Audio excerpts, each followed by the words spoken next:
তো আজকে আমি যাব ওয়ার্ল্ডের ফেমাস রাজুদার পকেট পরোটা খেতে আর তোমরা को জানাবো कि तार केमन टेस्ट। तो वीडियो टाके लास्ट ऑब्दी देखवा। तो रात को 11:30 बजे हम निकल जाते हैं और ठीक टाइम में हमें ऑटो भी मिल जाता है। ऑटो पकड़ के हम आ जाते हैं स्टेशन। तो टिकट काट के आ जाता हूँ एरोप्लेन में चढ़ने के लिए। एरोप्लेन में तो चढ़ गया और थोड़े ही देर में एरोप्लेन टेक ऑफ भी कर दिया। तो 5 घंटा बैठने के बाद हम सारे आ जाते हैं दक्षिणेश्वर मंदिर के पास और 1 घंटा बाद हम आ जाते हैं सियालदा स्टेशन। और बापू से रास्ता पूछा तो बापू बोला বাংলাতে বলো বালক।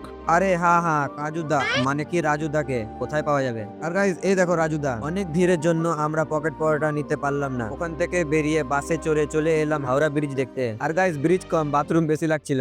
আমি চলে এলাম ফুলের মার্কেট। এই দেখো গোলাপ ফুল। আর আমাকে যদি কেউ পছন্দ করে থেকো তো কমেন্টে বলতে পারো আই লাভ ইউ। মানে মজাক করলাম। ও বলবা না, ওগুলা বাদ দাও। আর এখন আমরা মার্কেট করতে চললাম। আর এই দেখো টার্জেন গাড়ি তো এখানে আছে। ঘুরতে ঘুরতে আমরা চলে এলাম মেট্রোতে চড়ার জন্য। আর আজকাল লেগে এতটুকুই। মেট্রোতে আমাদের সাথে যা হলো দেখার জন্য চ্যানেলটিকে ফলো এন্ড সাবস্ক্রাইব করে নাও। পার্ট 2 জলদি আসবে। Good bye.